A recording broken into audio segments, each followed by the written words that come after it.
Alright, আমরা এখন live এসেছি। আমরা একটু অডিয়েন্স বিল্ডের জন্য কিছুটা সময় নিয়ে নিই।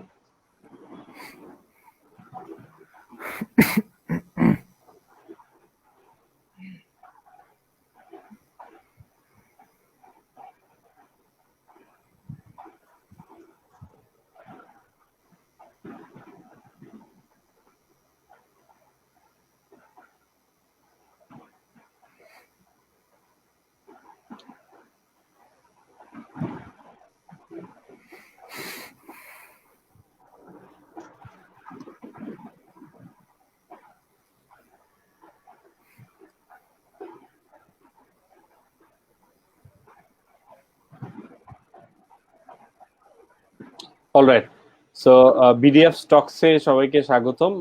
আশা করি সবাই সুস্থ আছেন, ভালো আছেন।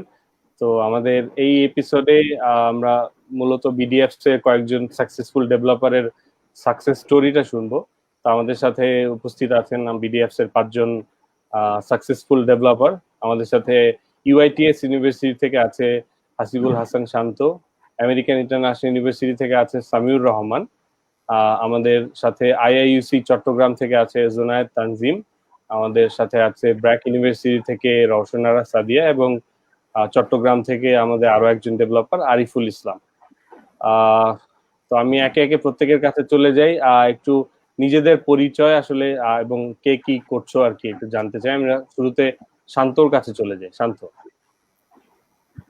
আসসালামু আলাইকুম এভরিওয়ান, আমার নাম হচ্ছে হাসিবুল হাসান শান্ত। আমি university of information technology and সায়েন্সে পড়াশোনা করছি, তৃতীয় বর্ষে কম্পিউটার সায়েন্স এন্ড ইঞ্জিনিয়ারিং। আমি বিডিএফস এ জয়েন করি হচ্ছে 2018 সালে। তারপর থেকে বিডিএফস এর সাথে আছি এবং বিডিএফস এ কাজ করে যাচ্ছি।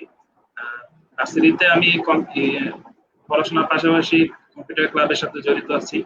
আমি ইউআইটিএস কম্পিউটার ক্লাবের মোবাইল অ্যাপ্লিকেশন ডেভেলপমেন্ট উইংস এর জুনিয়র এক্সিকিউটিভ পদে আছি। এই তো। Thank you. সামিউর।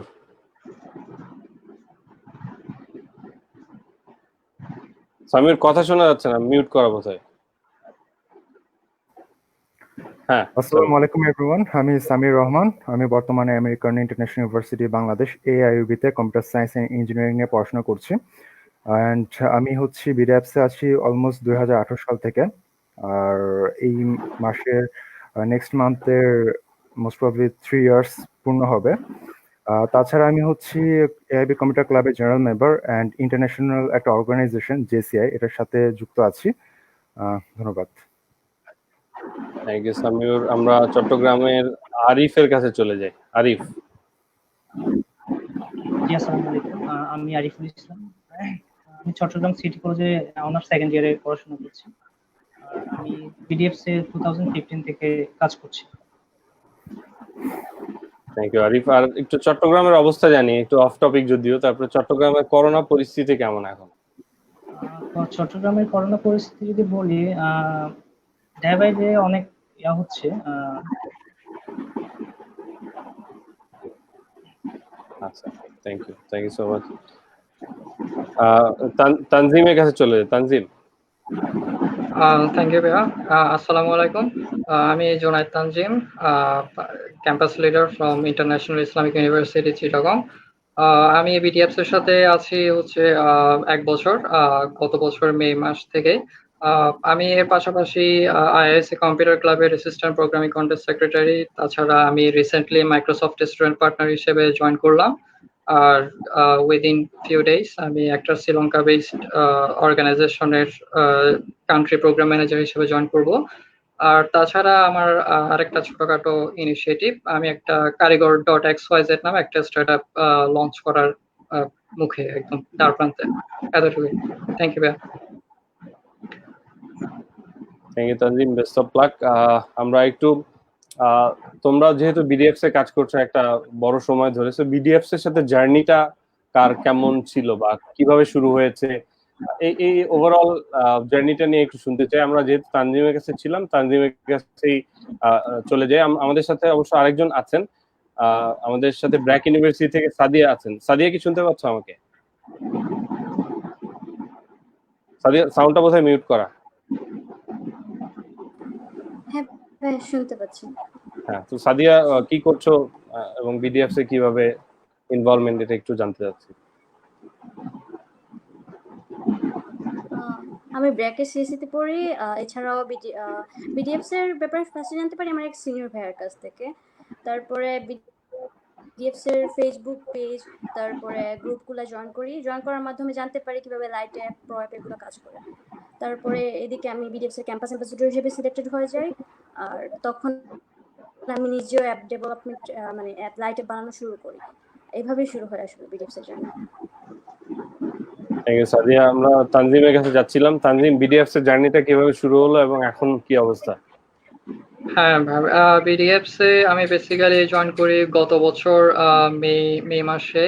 তো আমি আসলে খুব একটা জানতাম না বিডিএফস নিয়ে। যদিও এর আগে আমাদের ভার্সিটিতে একটা ওয়ার্কশপ হয়েছিল বিডিএফস এর। তো এখানে যেই অল্প স্বল্প যতটুকু জানতাম, তো এরপরে হচ্ছে গত বছর হঠাৎ করে আমাদের একটা সিনিয়র ভাই অলরেডি বিডিএফস টিমেই আছে, আমাদের আরিফ হায়দার ভাই। তো উনি বললো হচ্ছে মানে আমরা এখন ক্যাম্পাস রিপ্রেজেন্টেটিভ রিক্রুট করছি, তো মানে ইন্টারেস্টেড কেউ থাকলে যাতে সিভিটা পাঠায়। তো এরপরে হচ্ছে আমাদের অন্য একটা সিনিয়র ভাই আমাকে রেফার করে, তো এরপর আমি সিভি ড্রপ করলাম এবং এরপর শুরু হলো বিডিএফস এর সাথে আমার যাত্রা। তো এরপর থেকে আলহামদুলিল্লাহ আমি আমার বিডিএফস এর চট্টগ্রামে এখন পর্যন্ত সবচেয়ে বড় কমিটিটা আমি বিল্ড আপ করতে পেরেছি। সামনে আরো বড় করার প্ল্যান আছে ইনশাল্লাহ। সো এতটুকুই আসলে আমার বিডিএফস এর জার্নি। ওকে, অলরাইট। শান্ত, ইউআইটিএস থেকে আমাদের শান্ত যুক্ত আছে। শান্ত, কি অবস্থা? বিডিএফ এর জার্নিটা কিভাবে শুরু হলো? বিডিএফ সম্পর্কে প্রথম কখন জানতে পারলে? তারপরে প্রথম অ্যাপ্রোচটা কি ছিল? কাদের সাথে কমিউনিকেট করেছিলে? বর্তমান কি অবস্থা? বিডিএফস এর জার্নিটা ছিল খুব ইন্টারেস্টিং ভাইয়া। আমাদের ভার্সিটিতে ফার্স্টে যখন ইকিও ভাইয়া, তারপরে হচ্ছে শুভ ভাইয়া, ওনারা যখন সেশন নিতে গেছিল, ফার্স্ট সেশনটা আমি মিস করে, এরপরে সেকেন্ড সেশনে ক্লাস মিস করে আমি আর আমার কিছু ফ্রেন্ড এই সেশনে জয়েন করি। পরের বার যখন আসে তখন সেটা ছিল হচ্ছে 7 তারিখ, জুলাইয়ের 7 তারিখ 2018 সাল।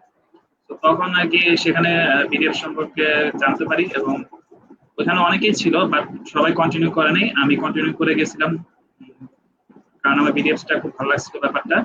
তো আমি কন্টিনিউ করে গেছি। দেন তখন থেকে আর কি আমার স্টার্ট শুরু হয় এবং লিডার হিসেবে আমি জয়েন করি হচ্ছে 2019-এর 23 তারিখে, মে মাসের 23 তারিখে তখন আমি জয়েন করি। তখন সবার সাথে আমার বিডিএফস যারা মেইন যারা, তাদের সাথে আমার সরাসরি কন্ট্যাক্ট হয়, তাদের সাথে আমি সরাসরি অনেক কিছু জানতে পারি, অনেক কিছু শিখতে পারি। তো এরপর থেকে চলে যাচ্ছে আর কি বিডিএফস। আমার ভার্সিটিতে আমি একটা টিম কন্টিনিউ করছি, সেখানে টোটাল 50 জনের মতো আমার টিমে কাজ করতেছে এবং আলহামদুলিল্লাহ সবাই ভালো পারফরমেন্স করতেছে। Thank you Shanto. Samiur. Thank you Nabil ভাই। তো বিডিএফসে জয়েনটা ছিল আমার জন্য খুবই একটা গ্রেট একটা ডে ছিল। এটা হচ্ছে মোস্ট প্রবাবলি এআরবিতে সেকেন্ড সেমিনার ছিল। তো ফার্স্ট সেমিনারটা মোস্ট প্রবাবলি আমি তখন ছিলাম না ভার্সিটিতে, হয়তো তখন আমি অ্যাডমিট হইনি। তো আমি যখন সেকেন্ড সেমিস্টার, তখন হচ্ছে আমি এআরবি কম্পিউটার ক্লাবের সাথে যুক্ত হই। তো ওইটা পরিপ্রেক্ষিতে অ্যাকচুয়ালি বিডিএফস এর জানতে পারি যে একটা সেশন আমাদের ভার্সিটিতে হবে, একটা ট্রেনিং হবে। তো ওই ট্রেনিংটা অ্যাকচুয়ালি জয়েন করে আমি, তো ওখান থেকে অ্যাকচুয়ালি আমার বিডিএফস এর জার্নিটা শুরু হয়। তো এখানে একটা মিসকমিউনিকেশন ছিল, সেটা হচ্ছে তখন যে আমাদের ট্রেনিং এ আসছিল উনি ছিলেন হচ্ছে রিফাত ভাই। তো আমি যখন ট্রেনিংটা কমপ্লিট করি লাইট অ্যাপ নিয়ে, প্রো অ্যান্ড্রয়েড অ্যাপে তখন আমি হাত দিইনি, only light app. Just light অ্যাপের বিষয়টা হচ্ছে জাস্ট আমি আমার নন ডেভেলপারদের জন্য, যে হচ্ছে আমার মাথায় হুট করে একটা আইডিয়া আসছে, এই আইডিয়াটা আমি একদম ফার্স্ট টাইমে কিভাবে খুব দ্রুত ইমপ্লিমেন্ট করে দিতে পারি, এটা হচ্ছে লাইট অ্যাপের কাজ। তো আমাদের হচ্ছে ওখানে একটা টার্গেট ছিল যে আমি যদি আমার অ্যাপে 10টা সাবস্ক্রাইবার নিয়ে আসতে পারি, তাহলে হচ্ছে আমাকে প্রমোট করা হবে রুবি থেকে, যে আমার অ্যাপটা প্রমোশন দেওয়া হবে। তো অ্যাকচুয়ালি ওভাবেই রিফাত ভাইয়ের সাথে কানেক্ট হওয়ার জন্য ওখানকার একজন ভাইয়া ছিল, যার কাছে আমি রিফাত ভাইয়ের নাম্বার চাই, বাট আনফর্চুনেটলি আমাকে দেওয়া হয় সাইদ ভাইয়ের নাম্বার, ইকো ভাই অর্থাৎ। তো তখন অ্যাকচুয়ালি ইকরিয়া ভাইয়ের সাথে আমি কানেক্ট হই, অ্যান্ড আস্তে আস্তে ওভাবেই জার্নিটা আমার শুরু হয় বিডি অ্যাপসে। তারপর হচ্ছে 2018 সালের শেষের দিকে, অর্থাৎ অক্টোবর ডিসেম্বরের দিকে আমি ক্যাম্পাস রিপ্রেজেন্টেটিভ এআইবির ওখানকার রিপ্রেজেন্টেটিভ হওয়ার জন্য আমি ডাক পাই। তো এই ছিল হচ্ছে ঘটনা। অ্যান্ড 2019 সালে হচ্ছে বেস্ট রিপ্রেজেন্টেটিভ অ্যাওয়ার্ড এআইবি থেকে আমি পাই। আর এখন হচ্ছে 2020 সালের দায়িত্ব পালন করতেছি। Thank you. যেটা অনেকেই জানে আর কি, বিডিএফ এর সাথে যারা যুক্ত আছে, আমাদের যেই লাস্ট অ্যাওয়ার্ড সেরিমনিটা হয়েছিল, যেখানে আমাদের সামিউর বেস্ট ডেভেলপার হিসেবে, বেস্ট মেল ইউনিভার্সিটি ডেভেলপার হিসেবে অ্যাওয়ার্ড পেয়েছিল আমাদের মাননীয় আইসিটি মন্ত্রীর কাছ থেকে। এই অনুভূতিটা কেমন ছিল সামিউর? মানে এখানে ব্যাপারটা যদি বলি, একজন সিএসসি গ্রাজুয়েট বা সিএসসি স্টুডেন্ট আসলে যে ইন্ডাস্ট্রির হয়ে কাজ করবে সামনে, সেই ইন্ডাস্ট্রির সবচেয়ে বড় লিডার তাকে অ্যাওয়ার্ড তুলে দিচ্ছে, তো এটা নিশ্চয়ই একটা ব্যতিক্রম অভিজ্ঞতা। অভিজ্ঞতাটা অসাধারণ। আমি বিষয়টা অ্যাকচুয়ালি চিন্তাও করতে পারছিলাম না। আমাকে অ্যাওয়ার্ডের আগের দিন নাবিল ভাই আমাকে ফোন করে, শ্রদ্ধা নাবিল ভাই, তুমি আমাকে ফোন দিয়ে বলে যে সামিউর, তোর জন্য খুব ভালো কিছু ওয়েট করতেছে, তো একটা কাজ করিস, একটু ভালো গেটআপে আসিস। আমি বললাম যে আচ্ছা ঠিক আছে ভাই, আমি ওরকম গেটআপে আসবো। আর বললো যে সাথে তুই তোর যে পার্টিসিপেন্ট গুলো আছে ডেভেলপার, তোর সাথে তোর টিমে কাজ করে, তাদেরকে নিয়ে আসিস। তো অ্যাকচুয়ালি আমি তখনও জানতাম না যে আমাকে অ্যাওয়ার্ড দেওয়া হবে বা আমি এই প্রাইজটা পাবো, আর প্রাইজটা আমাকে কে দেবে সেটাও আমি জানি না। আমি শুধু জানতাম যে আমাদের পলক স্যার আসার একটা পসিবিলিটি আছে, স্যার আসবেন। তো তারপরে হচ্ছে ওখানে পলক স্যার আসে, বেশ কিছু কথা হয়, পলক স্যার কথা বলেন। আফটার দ্যাট যে প্রাইজ গিভিং সেরেমনিটা হয়, তখন আমাকে best male representative award AB যখন বলা হয়, তখন অ্যাকচুয়ালি খুবই ভালো লাগতেছিল বিষয়টা। তার উপর দেখতেছি যে পলক স্যার প্রাইজটা দিচ্ছেন, তো মানে এটা অসাধারণ একটা অনুভূতি ছিল। আর তার সাথে যখন স্যারের কাছ থেকে আমি অ্যাওয়ার্ডটা নিই, আমার এটা এখন স্পষ্ট মনে আছে। আমার যে টাইটা ছিল এটা হচ্ছে ব্লু কালারের ছিল। তো স্যার আমাকে বলছিলেন যে তোমার টাইটা খুব সুন্দর, আমার পছন্দ হয়েছে, এরকম সেম টাই আমারও আছে। তো এই জিনিসটা আমার অ্যাকচুয়ালি খুব ভালো লাগছিল যে স্যার আমার সাথে কথা বলতেছিলেন। আমি বললাম যে জি স্যার, ব্লুটা আমার ফেভারিট কালার। তো এইভাবে অ্যাকচুয়ালি স্যারের কাছ থেকে অ্যাওয়ার্ডটা নেই, তারপরে স্যারের সাথে একটা ছবি তুলি। মানে অসাধারণ একটা অনুভূতি। আমি চিন্তাও করতে পারছিলাম না এরকম কিছু একটা মানে আমার লাইফে আসবে। তো এটা ছিল অসাধারণ একটা এক্সপেরিয়েন্স। অ্যামেজিং। আরিফের কাছে চলে। আরিফের বিডিএফ প্রথম আরিফ কবে জানতে পারলো যে বিডিএফ বলে একটা কিছু আছে? এবং একে তো আরিফের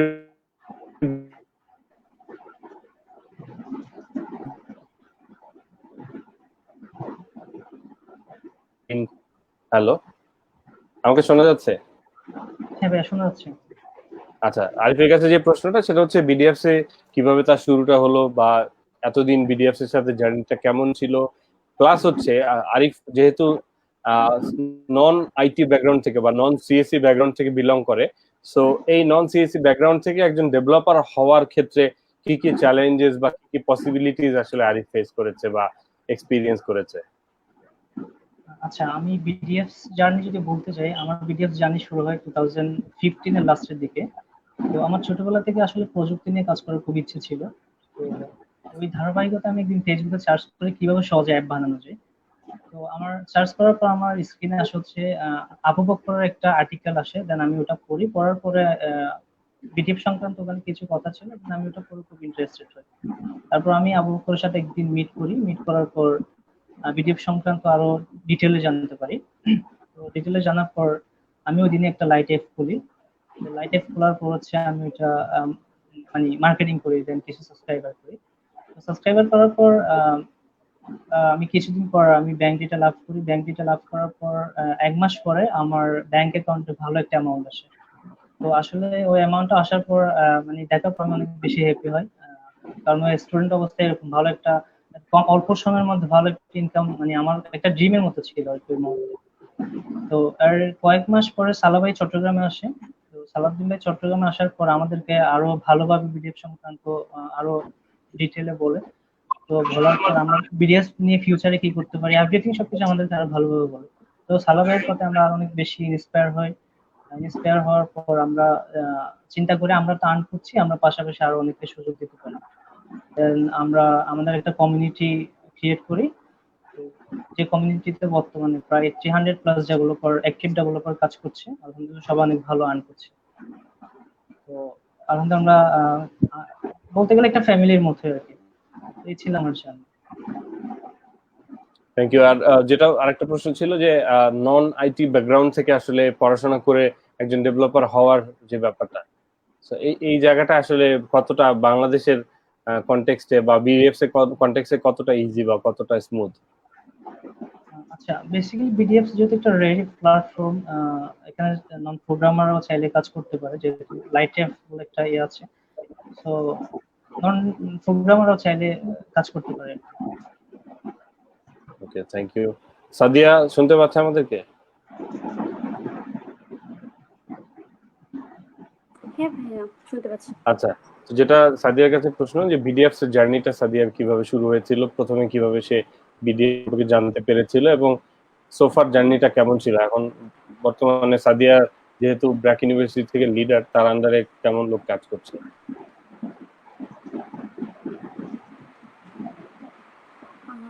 একদম ফার্স্টে আমি আমার ফ্রেন্ড সার্কেল যারা আছে তাদেরকে আমি জানাই যে বিডিএফ এইভাবে কাজ করে। এছাড়াও আমার কিছু ফ্রেন্ড রয়েছে যারা হলো যে সিএসসি ডিপার্টমেন্টের না, তো তাদের বলে যে কোডিং ছাড়াও লাইট অ্যাপ বানানো সম্ভব। তো এভাবে কয়েকজন আমার কথা শুনে অ্যাপ বানানো শুরু করে। তারপর ওরা আস্তে আস্তে যখন 1-2 মাস পর আস্তে আস্তে রেভিনিউ পাওয়া শুরু করে, তখন তারাও অন্যদেরকে উৎসাহ করে। তখন আমি আমার ভার্সিটিতে বিভিন্ন ওয়ার্কশপের মাধ্যমে বিডিএফস এর ব্যাপারটা জানাতে পারি। আর এভাবেই মানে আমার একটা টিম কমিউনিটি তৈরি হয় প্রায় 40 জনের মতো। তো এখন আমাদের টোটাল অ্যাপ প্রায় 400+। আর মোটামুটি সব ডেভেলপাররাই ভালো ইনকাম করতেছে। আচ্ছা, তো যেখানে ইনকামের কথা হচ্ছিল, আরিফও বলছিল বা সাদিয়াও বলছে, তো আসলে বিডিএফ আসলে কেন সবাই, যেহেতু বিডিএফ এতদিন ধরে এত একটা দীর্ঘ সময় দিয়েছে, আমাদের Arif from the beginning of BDF বোধহয় সে one of the oldest developer, বা বাকি যারাও আছে একটা সিগনিফিকেন্ট টাইম ধরে কাজ করছে।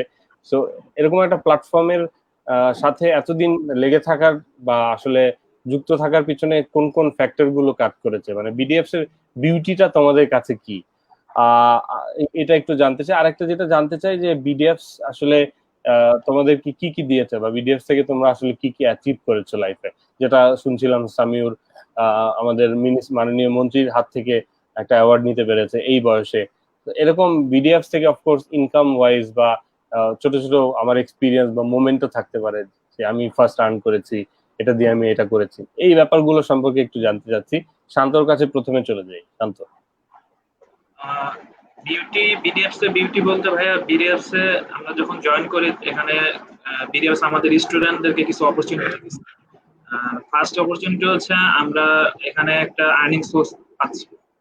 তো পাশাপাশি এখানে আমরা অনেক কিছু শিখতে পারতেছি। এখানে আমরা যারা ইঞ্জিনিয়ারিং ব্যাকগ্রাউন্ডে, সিএসসি ব্যাকগ্রাউন্ডে যারা আছে বা আইটি ব্যাকগ্রাউন্ডে যারা আছে, আমরা এখানে অ্যাপ ডেভেলপমেন্ট নিয়ে কাজ করার একটা সুযোগ পাচ্ছি স্টুডেন্ট বয়স থেকে, এবং এখান থেকে আমরা একটা এক্সপিরিয়েন্স গেদার করতে পারছি। এবং পাশাপাশি এখানে যারা নন ডেভেলপার বা হচ্ছে যারা নন ইঞ্জিনিয়ারিং বা আইটি সেক্টরের বাইরে যারা আছে, তারাও কিন্তু এখানে লাইট অ্যাপের মাধ্যমে কাজ করতে পারতেছে এবং নিজেদেরকে কিন্তু স্বাবলম্বী করতে পারতেছে, নিজেদের একটা আর্নিং সোর্স তারা ব্যবস্থা করতে পারতেছে। তো এটা হচ্ছে বিডিএফস এর খুব ভালো একটা দিক, কারণ হচ্ছে বিডিএফস এর মাধ্যমে আমরা রবি এবং এয়ারটেলের কাস্টমারদের কাছে কিন্তু পৌঁছাতে পারছি, নাহলে কিন্তু আমরা পারতাম। তো এটা খুব একটা বড় একটা ইম্পর্টেন্ট একটা দিক। আর বিডিএফস আমাকে কি দিচ্ছে, বিডিএফস আমার লাইফটাকে টার্নিং পয়েন্টে নিয়ে আসছে। আমি যখন ভার্সিটিতে ভর্তি হই তখন আমি কিছুই ছিলাম, একটা সিম্পল মানুষ হিসেবে ছিলাম, কিন্তু বিডিএফস এ জয়েন করার পরে অ্যাজ এ লিডার হিসেবে জয়েন করার পরে আমি আমার লাইফটাই একটা টার্নিং পয়েন্টে চলে আসছে। আমি অনেকের সাথে মিশতে পারছি যাদের সাথে আমি আগে মিশার একটা সুযোগ পাইনি, কখনো পাবো নাকি চিন্তাও করিনি এরকম। এবং এখানে দেখা গেছে বিডিএফস এ কাজ করতে করতে আমরা অনেক কিছু শিখতে পারতেছি। আমরা বিডিএফস এর কিছু কেপিআই দেয় আমাদেরকে, কেপিআই গুলো পূরণ করার মাধ্যমে দেখা গেছে আমরা অনেক কিছু শিখতে পারতেছি, অনেক কিছু জানতে পারতেছি। তো ওভারঅল মানে টোটাল বিডিএফস আসলে একটা বিউটি। Okay, thank you Shanto for good words. Samiur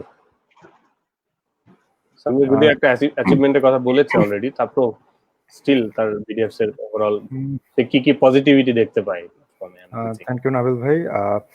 first of all বিডিএফস এমন একটা প্ল্যাটফর্ম যেখানে হচ্ছে আমি ডেভেলপার বা নন ডেভেলপার যে কেউ কাজ করতে পারে। আর যারা নন ডেভেলপার তারা হচ্ছে লাইট অ্যাপ, আর যারা হচ্ছে ডেভেলপার তারা প্রো এবং অ্যান্ড্রয়েড অ্যাপ নিয়ে অ্যাকচুয়ালি কাজ করতে পারে।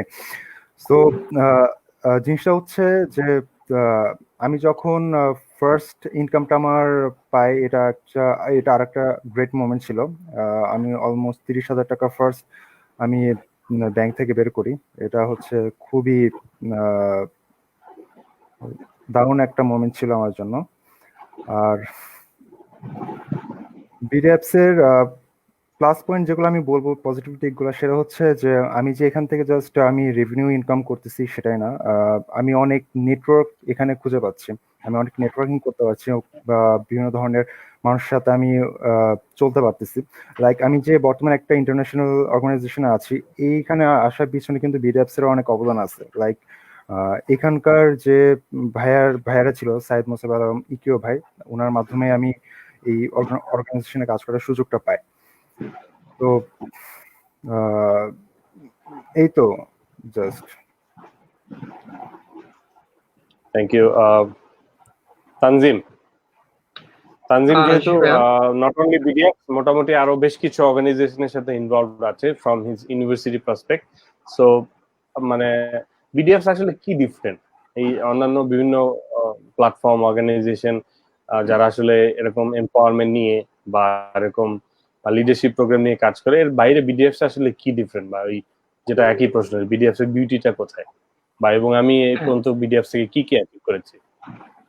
হ্যাঁ ম্যাম, বিডিএফস এর কথা বলতে গেলে আসলে বিডিএফস অবশ্যই আমার জন্য অনেক বেশি একটা স্পেশাল জায়গা। এটা আসলে বলা যাচ্ছে আমার স্টার্টিং পয়েন্ট, এখান থেকে আসলে আমার মোটামুটি সবকিছুর শুরু। তো বিডিএফস এর বেনিফিটসটাকে আসলে আমি দুইভাবে দেখতে পারি। একটা হচ্ছে আমার ফিনান্সিয়াল বেনিফিটসটা ছাড়াও আমার অন্য একটা বেনিফিটস আছে। তো সেটা নিয়ে কথা বলতে গেলে আমার ফার্স্টে আসে আসলে আমার লিডারশিপ স্কিল। আমার বিডিএফস এর কারণে আমার 1 বছরের মধ্যে আমার যে পরিমাণ লিডারশিপ স্কিল আমি নিজের মধ্যে গ্রো করতে পেরেছি, এটা অ্যাকচুয়ালি আমি নিজেও ফিল করতে পারি। এন্ড এটা আমাকে আসলে আরো বড় বড় চ্যালেঞ্জ গুলা নেওয়ার জন্য, অ্যাকসেপ্ট করার জন্য আসলে আমাকে ওই সাপোর্টটা দিছে, যার কারণে আমি এখন এমএসপি কিংবা অন্যান্য আরো ইন্টারন্যাশনাল অর্গানাইজেশনের সাথে আমি আসলে কাজ করার ওই কনফিডেন্সটা পাই। আর বিডিএফস যেহেতু রবির একটা প্রজেক্ট, সো এখান থেকে আমরা আসলে স্টুডেন্ট লাইফ থেকে আমরা কর্পোরেট কালচারটা সম্পর্কে জানতে পারি। কর্পোরেটে বিভিন্ন ধরনের টার্মস এবং বিভিন্ন ধরনের আসলে কালচারগুলো আমরা এই স্টুডেন্ট লাইফ থেকে আমরা শিখে নিতে পারি। আর এখানে অবশ্যই কিছু অসাধারণ কাজ করার যেই অপরচুনিটিটা আমরা পাই, এটা আসলে আনবিলিভেবল, ট্রেমেন্ডাস। আর ফিনান্সিয়াল বেনিফিটস এর কথা বলতে গেলে তো অবশ্যই এটা একটা অনেক বড় একটা প্লাস পয়েন্ট বিডিএফস এর। আর সবচেয়ে বড় কথা যে বিউটিটা অ্যাটলিস্ট এই মুহূর্তে আমরা ফিল করতে পারি, সেটা হচ্ছে আমরা কোভিড-19 এর জন্য সবাই এখন ঘরবন্দি। আর এখন হচ্ছে এই টাইমটাতে হচ্ছে আমরা আসলে ওয়ার্ক ফ্রম হোম এর যে কালচারটা, নিউ নর্মাল যে টার্মটা, তো এটা আসলে এখনই ইন্ট্রোডিউস হচ্ছে। বাট বিডিএফস কিন্তু আসলে প্ল্যাটফর্মটা কিন্তু work from home platform. So BDFs আমি মনে করি হচ্ছে সবচেয়ে অ্যাটলিস্ট এই টাইমটার জন্য সবচেয়ে পারফেক্ট একটা প্ল্যাটফর্ম। তানজিমের একটা প্রশ্ন আসছে স্ক্রিনে। সো তানজিমের বোধহয় কোন ইউনিভার্সিটির একজন ডেভেলপার প্রশ্ন করছে যে যেহেতু অনেক পোটেনশিয়াল ওয়েব বা অ্যান্ড্রয়েড ডেভেলপার আছে আইআইইউসি তে, সো এদেরকে আসলে বিডিএফ এ অনবোর্ড করার ব্যাপারে বা বিডিএফ এ এনগেজ করার ব্যাপারে তানজিমের কি স্ট্র্যাটেজি বা কি প্ল্যানিং আছে? হ্যাঁ, আমি গত বছর থেকে আমাদের ইউনিভার্সিটিতে একটা বিডিএফস এর কমিউনিটি অলরেডি আমি মেনটেন করি। আমাদের অলমোস্ট 100 প্লাস ডেভেলপার ওইখানে আছে, অ্যাক্টিভ ডেভেলপার। তো আসলে যারাই বিডিএফস এর সাথে কাজ করতে চায় বা যারাই ডেভেলপিং নিয়ে কাজ করতে চায়, সামনে বিডিএফস নিয়ে একটা ফিউচার দেখে, আমি তাদেরকে বলবো আমাদের কমিউনিটিটাতে জয়েন করার জন্য। আর আমি তো সবসময় আছি, যে কোনো প্রয়োজনে আমাকে নক করলে পাওয়া যাবে। আমি ওই কমিটির সাথে কন্ট্যাক্ট করে দিতে বা অনবোর্ড করতে আমি যথেষ্ট পরিমাণ হেল্প করে যাব। Thank you. আরিফের কাছে চলে যায়। আরিফ, যেহেতু আমাদের আজকের যারা গেস্ট, এই গেস্টদের থেকে যদিও সবাই end of the day BDF as a whole platform হিসেবে সবাই সবার দিক থেকে কাজ করি, বাট বাকি যে 4জন বা 3জন আছেন এরা মূলত বিডিএফ এর একটা different program which is BDF university leadership program, সেখান থেকে বিলং করে এবং তারা মূলত তাদের অ্যাক্টিভিটি গুলো তাদের ইউনিভার্সিটির মাঝেই সীমাবদ্ধ। অপরদিকে যেটা হচ্ছে আরিফের ক্ষেত্রে, আরিফ আসলে চট্টগ্রামে একটা কমিউনিটি মূলত ম্যানেজ করে। He is mainly the co founder of that. তো এখানে যেটা হয়, বেস্ট সোশ্যাল ডায়েরিতে তারা চট্টগ্রাম থেকে এখানে কিছুটা আন্ডার প্রিভিলেজ বা যারা আসলে মোটামুটি কিছু ক্রাইসিসে আছে, কিছু করতে চায়, তাদেরকে সামহাও এম্পাওয়ারমেন্টের ব্যবস্থা করছে। সো এখানে আরিফের কনটেক্সটে অফকোর্স এদের থেকে আরিফের ভিউ পয়েন্টটা আলাদা হবে। তো এখানে যারা আসলে বিডিএফ এর সাথে এতদিন যুক্ত হয়েছে, এরা আসলে কি মনে করে বিডিএফ এ এসছে এবং তারা কি যেই আশা নিয়ে এসেছিল মোটামুটি অলমোস্ট সবাই কি সেই আশাটা পূরণ করতে পেরেছে কিনা? বাট তোমার মতে বিডিএফ এর আসলে বিউটিটা কি, বিডিএফ থেকে কি কি আর্ন করা যায়, অ্যাচিভ করা যায়, আর পার্সোনালি তুমি বিডিএফ থেকে কি কি অ্যাচিভ করেছো এখন পর্যন্ত, এই 2015 থেকে আজকে 2020 সাল? যেহেতু বিডিএফ খুব সহজ একটা প্ল্যাটফর্ম, আমরা আসলে এমন মানুষের কাছে আমরা বিডিএফ কে নিয়ে গেছি যাদের আসলে কিছু একটা করার আগ্রহ আছে। তো যেটা বললেন তারা ইনকাম করতে পারছে কিনা, অফকোর্স আমি বলবো তারা তাদের যে টার্গেট ছিল অফকোর্স তারা ইনকাম করতে পারছে। আর আমার অ্যাচিভমেন্টের কথা যদি বলতে হয়, আমি এজ এ স্টুডেন্ট হয়তো আমি এটাই আমার একটা আমি যদি কিছু করতে চাই, আমি হয়তো এখন এই বয়সে হয়তো শুধু টিউশন করে হয়তো মাসে 10 থেকে 20 হাজার টাকা আর্ন করতে পারবো। পিডিএফ এমন একটা প্ল্যাটফর্ম আমাকে এমন একটা প্ল্যাটফর্ম দিয়েছে যার কারণে আমি আমার পড়াশোনার খরচ চালাচ্ছি এবং আমার পার্সোনাল কিছু সেভিংস মাসে আমার থাকে, আমি ফ্যামিলিকে কন্ট্রিবিউট করছি। সো পিডিএফ আসলে আমার জন্য অনেক বড় একটা প্ল্যাটফর্ম আছে। ওকে, অলরাইট। আচ্ছা, একটা ডিফারেন্ট প্রশ্ন, আমরা একটু টপিক থেকে বা বিডিএফ থেকে বের হয়ে যদি একটু ব্যক্তি জীবনের দিকে যাই, প্রত্যেকের নিশ্চয়ই এরা সবাই আইটি ইন্ডাস্ট্রির হয়ে কাজ করছো বা পড়াশোনা করছো, তোমাদের অ্যাম্বিশন গুলো নিয়ে একটু যদি জানতে চাওয়া হয়, ফিউচারে তোমরা আসলে কি হতে চাও? One could be an entrepreneur, অনেকে আবার চাইতে পারে যে না আমি লিডিং কোনো আইটি কোম্পানিতে আমার শ্রম দিব বা এক্সপিরিয়েন্সকে বা এক্সপোজারকে কাজে লাগাবো। সো ফিউচার প্ল্যানিংটা কি প্রত্যেকের, এটা একটু একে একে জানতে চাই, শান্ত থেকে শুরু করি। হ্যাঁ, ফিউচার প্ল্যানিং বলতে আমার কিছু প্রজেক্ট নিয়ে কাজ করার ইচ্ছা আছে ফার্স্ট অফ অল। তারপরে হচ্ছে আইওটি নিয়ে, বিশেষ করে আইওটি নিয়ে কাজ করার খুব ইন্টারেস্ট আছে। এটা নিয়ে চেষ্টাও করতেছি একটা টিম বিল্ড আপ করার। আর এমনিতে কিছু স্টার্টআপের প্ল্যান আছে মাথায়, ওগুলা নিয়ে কাজ করা মানে কাজ করতেছি এবং আগাচ্ছি আস্তে আস্তে, দেখা যাক কতটুকু হয় আর কি। Thank you. Samir. Thank you ভাই। অ্যাকচুয়ালি ভিডিওস থেকে যে পরিমাণ এক্সপিরিয়েন্স আলহামদুলিল্লাহ আমি গেইন করতে পারছি, লাইক লিডারশিপ স্কিল, এগুলো আমি আমার ইন ফিউচার আমি ইমপ্লিমেন্ট করার মতো অবভিয়াসলি। তো ইনশাল্লাহ কিছু স্কিল ডেভেলপ করতে পারলে আমার যে ইচ্ছাটা সেটা হচ্ছে এন্টারপ্রেনার হিসেবে কাজ করা, and first of all developer হিসেবে নিজেকে বিল্ড আপ করা, লাইক একটা মাল্টিন্যাশনাল কোনো কোম্পানিতে জয়েন করার ইচ্ছা আছে in future, and after that নিজের কিছু স্টার্ট আপ, এই তো। Thank you. তানজিম। জি ভাইয়া, আমার ফিউচার প্ল্যান বলতে গেলে হচ্ছে আমি খুব রিসেন্টলি আসলে ডাটা সায়েন্স বা মেশিন লার্নিং নিয়ে পড়াশোনা শুরু করেছি বা আমার মধ্যে ইন্টারেস্ট গ্রো করেছে। সো ফিউচারে আমি মেশিন লার্নিং নিয়ে কিছু কাজ করার প্ল্যান আছে, ইন্টারেস্ট আছে। আর পাশাপাশি হচ্ছে আমার নিজের স্টার্ট আপ কারিগর.xyz নিয়ে আসলে আমার কিছু প্ল্যান আছে, কিছু বিগার প্ল্যান আছে।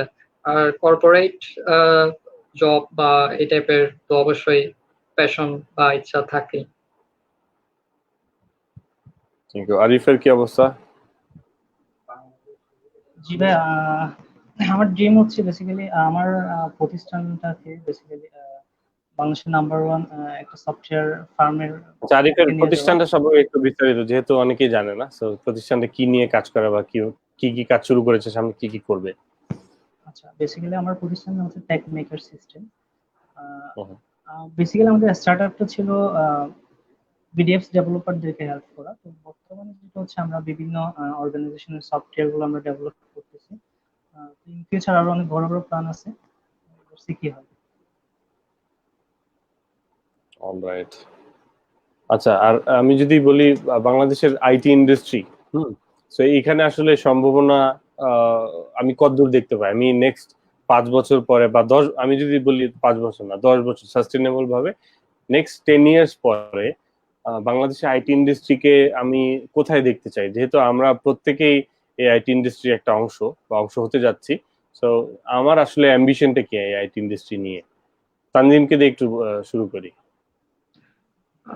আইটি ইন্ডাস্ট্রি ভাই এখন বাংলাদেশে হচ্ছে সবচেয়ে হট টপিক বলতে গেলে। আমাদের কিন্তু আমাদের যে হিউজ একটা পপুলেশন 150 মিলিয়ন বা এর চাইতেও একটু বেশি, সেক্ষেত্রে কিন্তু আমাদের আইটি সলিউশন বা আইটির সাপোর্টটা কিন্তু অনেক কম। তার মানে আমার ডিমান্ড আছে বাট আমার ওই পরিমাণ সাপ্লাইটা নেই। তো সেটার বেসিসে আসলে দেখা যাচ্ছে আমাদের কিন্তু এখন প্রতি বছর 40% করে আমাদের গ্রো করতেছে আইটি ইন্ডাস্ট্রিটা। সো এটা সামনে খুব একটা ভালো ফিউচার দেখা যাচ্ছে। আর যেহেতু আমাদের গভর্নমেন্ট থেকে স্টার্ট আপ গুলোর জন্য ফান্ডিং এর বিভিন্ন ধরনের সুযোগ দেওয়া হচ্ছে, অনেক ফ্লেক্সিবল কিছু সুবিধা দিচ্ছে প্রিসিড, সিড এবং গ্রোথ স্টেজে। সো আইটি ইন্ডাস্ট্রি আগামী 5 বছরে আই হোপ রেডিমেড গার্মেন্টস এর পরেই জিডিপি তে সবচেয়ে বেশি আর্নের পজিশনটাতে থাকবে। Thank you for your observation. শান্তর কি মনে হয় আমাদের এই ইন্ডাস্ট্রিটা নিয়ে?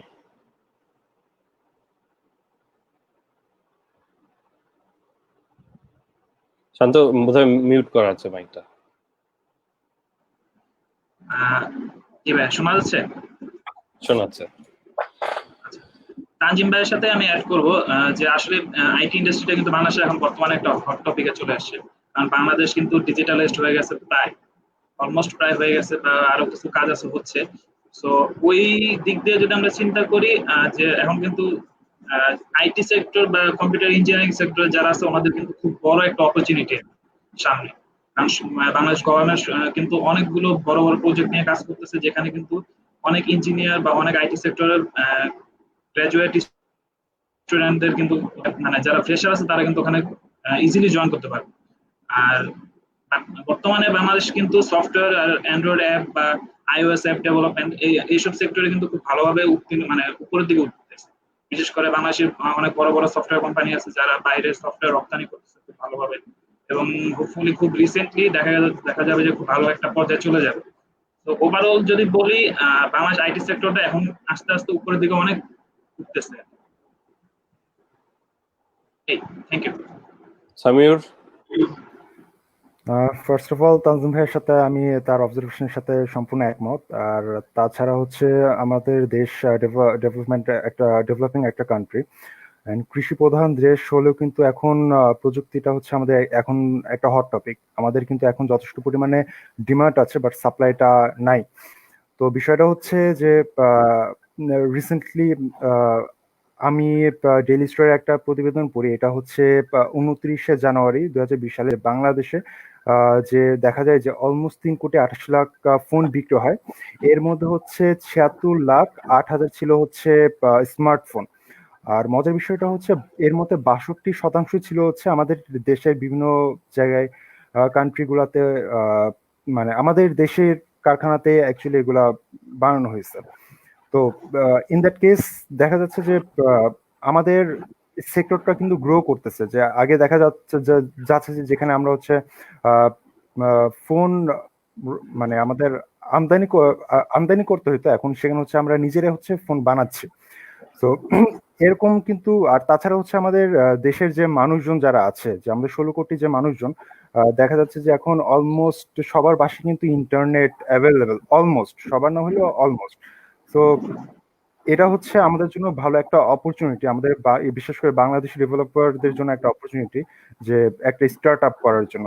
লাইক এখন কিন্তু অনেক অ্যাপ আছে আমাদের, যে আমাদের দেশ অ্যাপ, লাইক সহজ বলতে পারি, অথবা পাঠাও, রাইড শেয়ারিং যে অ্যাপগুলো, ইভেন তার কিন্তু আমাদের ফুড সাপ্লাই দিচ্ছে। এখন যে আমাদের লকডাউনে আমরা বসে আছি, আমাদের যে দেশি অ্যাপগুলো, এই দেশি অ্যাপগুলো ইউজ করে কিন্তু আমরা ফুড রেস্টুরেন্ট থেকে অর্ডার করতে পারতেছি। ইভেন চাল ডাল থেকে দেখা যাচ্ছে আমাদের নিত্য প্রয়োজনীয় যে জিনিসপত্রগুলো বাইরে না যেয়ে ঘরে বসে কিন্তু আমরা এগুলো পেয়ে যাচ্ছি এই প্যান্ডেমিকের মধ্যেও। সো বোঝাই যাচ্ছে যে এটার অ্যাকচুয়ালি আমাদের কতটা ডিমান্ড। সো আমরা যদি ভালো একটা মার্কেটিং চালিয়ে যেতে পারি, একটা মার্কেটিং যদি আমরা চালাতে পারি, তাছাড়া গভর্নমেন্ট সাপোর্ট তো আছেই। সো ইন দ্যাট কেস আমার মনে হয় 5 বছর পর আমরা খুব ভালো একটা পজিশনে আগে যেতে পারবো। Thank you Samir. আমার আর একটা প্রশ্ন, পরবর্তী প্রশ্ন হচ্ছে তানজিম আর আরিফ দুইজনের কাছে। যেহেতু এই দুইজন হচ্ছে চট্টগ্রাম থেকে বিলং করে এবং ঢাকা প্রতি একটা আলাদা রকমের মানে আগ্রহ বা সবার একটা টান আছে যে আমি আলটিমেটলি গ্রাজুয়েট হয়ে ঢাকায় চলে আসবো, বা কিছু হলেই আলটিমেটলি ঢাকা কেন্দ্রিক ব্যাপারটা হয়ে গেছে। বাট স্টিল তানজিম যদি বলি, আমি যদি বলি আরিফ, তারা আসলে চট্টগ্রামের এক একটা বেটার ইউনিভার্সিটি থেকে তাদের গ্রাজুয়েশনটা বা পড়াশোনাটা কন্টিনিউ করে যাচ্ছে। সো ওই জায়গায় দাঁড়িয়ে আসলে চট্টগ্রামের আইটি মার্কেটটা বা চট্টগ্রামে আসলে যদি সেটেল হয়ে থেকে কাজ করতে যাই, এখানে আসলে পসিবিলিটিস গুলো কি কি বা কি কি চ্যালেঞ্জেস গুলো আছে? প্রথমে তানজিমের কাছে যাই। হ্যাঁ ভাই, চট্টগ্রামে আমরা যদিও আমাদের দেশের পুরো সব ব্যাপারগুলো হচ্ছে ঢাকা কেন্দ্রিক, অনেক বেশি ক্যাপিটাল বেসড, বাট আমাদের চট্টগ্রামের যে সবচেয়ে হচ্ছে বাংলাদেশের সবচেয়ে বড় বাণিজ্যিক এলাকা বা পোর্ট বন্দর এখানে চট্টগ্রামে। সো চট্টগ্রামে কিন্তু যে কোনো ধরনের বিজনেস বা স্টার্ট আপের ক্ষেত্রে কিন্তু অনেক ভালো ভালো কিছু স্কোপ আছে, যদিও সেগুলো নিয়ে কাজ করা হচ্ছে না, বাট আসলে কিন্তু স্কোপ গুলো আছে। আমাদের অ্যাকচুয়ালি বেসিক্যালি সেই স্কোপ গুলো গ্র্যাব করতে হবে। আমাদেরকে যেখানে প্রবলেম সেখানে একটা সলিউশন বের করে কিভাবে সেটাকে বিজনেস মডেল কনভার্ট করা যায় বা কোন একটা সলিউশন দাঁড় করানো যায়, সেটা আসলে আমাদেরকে বের করে নিতে হবে। সো চট্টগ্রাম বেসড কিন্তু কাজ করার অনেক স্কোপ আছে এবং মার্কেটও খুব ভালো, বিশাল। সো চট্টগ্রামের কাজ করতে পারাটা কিন্তু আসলে সামনে খুব ফিউচারে একটা ভালো একটা জায়গা বা পজিশন হতে পারে আমি মনে করি। Thank you Tanzim. আরিফের কাছে প্রশ্ন। আরিফ যেহেতু বললো যে অনেক বিজনেস স্কোপ, অনেক পসিবিলিটিস আছে তানজিম, তো এখানে প্রশ্নটা হচ্ছে তাহলে কেন আসলে চট্টগ্রাম মানুষজন স্টে করছে না, বা একটা খুব গুটি কয়েক লোকজনই আসলে চট্টগ্রামে থেকে তার জীবিকা নির্বাহ বা ফার্দার ক্যারিয়ারকে গ্রো করতে চাচ্ছে? এই জায়গায় সমস্যাটা কোথায় আসলে চট্টগ্রামের? আচ্ছা, আমি যেটা মনে করি বেসিক্যালি চট্টগ্রামে বেশি অনেক অপরচুনিটি আছে, হয়তো অনেকে প্রপার অপরচুনিটি গুলো পায় না। প্রপার প্ল্যাটফর্মটা যদি পাই তাহলে চিটাগাং মানুষ আসলে চিটাগাং ভালো কিছু একটা করতে পারে। অলরাইট, আমরা আর কিছু প্রশ্ন নিয়ে শেষ করব আর কি। সো এখানে আর 2 সিরিজ প্রশ্ন হবে প্রত্যেকের কাছে। বাংলাদেশের যদি বলি, আমি একটা ডেভেলপার বা একটা আইটি রিসোর্স হিসেবে গভর্নমেন্টের কাছে বা অর্গানাইজেশনস লাইক বেসিস, সো এইসব স্টেক হোল্ডারদের কাছে আমার আসলে এক্সপেকটেশনটা কি আমার ফার্দার বেটারমেন্টের জন্য বা ইভেন ইন্ডাস্ট্রি বেটারমেন্টের জন্য? সো আমি প্রত্যেকের কাছে, মানে এটা যেহেতু আমাদের এই শোটা মোটামুটি আইটি ইন্ডাস্ট্রির অনেক দিকের মানুষজনই শুনছে, সো অফকোর্স এখানে it could be an option two raise your voice, যে বা at least two raise the topic. এটা নিয়ে আমি আসলে ভাবছি, চিন্তা করছি। তো আমি এখানে শান্তকে দিয়ে প্রথমে শুরু করি। এখানে কিছু ব্যাপার আছে যেগুলো হচ্ছে সরকার যদি ওই দিকগুলোতে একটু যদি নজর দেয় তাহলে দেখা যাচ্ছে আমাদের আইটি ইন্ডাস্ট্রির যে প্রবলেম বর্তমানে আছে, যে অনেকে অনেক জায়গায় অনেক ধরনের সাপোর্ট পাচ্ছে না। বিশেষ করে দেখা যাচ্ছে যে গভর্নমেন্ট থেকে অনেক জায়গায় ট্যাক্স অনেকটা বাড়িয়ে দিচ্ছে, যার কারণে দেখা যাচ্ছে যারা টেকনোলজি সাইড, বিশেষ করে আমি যদি বলি রোবোটিক্স এর কথা, রোবট নিয়ে যদি কেউ কাজ করতে যায় নর্মালি কিন্তু বাংলাদেশে ওই রকম ইকুইপমেন্ট সবাই পাচ্ছে না। তো দেখা গেছে ওগুলো বাইরে থেকে ইম্পোর্ট করতে হচ্ছে, বা অবশ্যই এটা মাস্ট বি করতে হচ্ছে বাইরে থেকে ইম্পোর্ট। এটা যখন আমরা বাইরে থেকে ইম্পোর্ট করে আনতেছি তখন কিন্তু এখানে গভর্নমেন্ট একটা ট্যাক্স এর একটা জিনিস ব্যাপার আছে। ওইখানে যদি গভর্নমেন্ট একটু নজর দেয়, যে ওখান থেকে যদি তারা আমাদেরকে একটু সাপোর্ট দিতে পারে, তো আমরা কিন্তু বাংলাদেশে অনেক ভালো ভালো জিনিস করতে পারি, কারণ বাংলাদেশে অনেক ট্যালেন্ট আছে। বাংলাদেশ কিন্তু অলরেডি রোবট নিয়ে অনেক ভালো ভালো কাজ করতেছে, আইওটি নিয়ে কাজ করতেছে, মেশিন লার্নিং নিয়ে অনেক বড় বড় প্রজেক্ট করতেছে। তো যদি সরকার যদি ওই দিকটা একটু নজর দেয় তাহলে আমার মনে হয় যে বাংলাদেশের স্টুডেন্ট যারা আছে বর্তমানে যারা টেকনিক্যাল লাইনে পড়াশোনা করতেছে তারা কিন্তু একটা ভালো একটা অপরচুনিটি পাবে যে আমি কিছু এক্সপেরিমেন্ট করতে পারবো, এবং এক্সপেরিমেন্ট করে আমি যদি ওখানে সাকসেসফুল হতে পারি আমার দেশ কিন্তু সাকসেসফুল হবে। তো সবার কাছে আমাদের মাধ্যমে যদি আমরা এটা গভর্নমেন্টের কাছে পৌঁছাইতে পারি যে ওনারা যদি একটু এই দিকটা নজর দেয় তাহলে ইনশাল্লাহ বাংলাদেশে অনেক ভালো কিছু আসবে সামনে। সেম প্রশ্ন তানজিমের কাছে, বাট এখানে একটু সংযুক্ত করে জিজ্ঞেস করতে চাই এই একটা অবজারভেশন। সেটা হচ্ছে যে আসলে বাংলাদেশ যেভাবে এগিয়ে যাচ্ছে, অফকোর্স শুধুমাত্র বাংলাদেশ না, ওয়ার্ল্ডও কিন্তু আগাচ্ছে আলটিমেটলি। তো যদি রাইট নাও বলি আমরা, অফকোর্স আমি উন্নত দেশ থেকে বা রাইট নাও আইওটির বা নতুন নতুন টেকনোলজির যেই ইনোভেশন বা যেরকম একটা প্রগ্রেসটা হয়েছে সেই তুলনায় বাংলাদেশ কিন্তু অনেকটাই পিছিয়ে আছে। আমি যদি নেক্সট কয়েক বছর পরে 5-10 বছর পরেও চিন্তা করি, অফকোর্স এই ব্যাকলগটা কিন্তু অলওয়েজ থেকে যাবে। তো এই জায়গাতে আসলে প্রোগ্রেস করার কোনো উপায় আছে কিনা তানজিম? হ্যাঁ, বাংলাদেশে বেসিক্যালি একদম শুরু থেকেই আসলে টেকনোলজি বা আইসিটি ব্যাপারটাকে খুব একটা গুরুত্ব দিয়ে হয়তো বা আসা হয় নাই বলে আমরা একটু পিছিয়ে আছি। বাট আমরা কিন্তু এখন রিসেন্ট ডেইসে দেখতে পাচ্ছি আমাদের পুরো কান্ট্রির সবকিছুগুলো এখন ডিজিটালাইজড বা ইন্টারনেট বেসড করে ফেলার একটা এই প্রবণতা আসলে আমরা দেখতে পাচ্ছি। এটা অবশ্যই খুব একটা ভালো একটা ব্যাপার।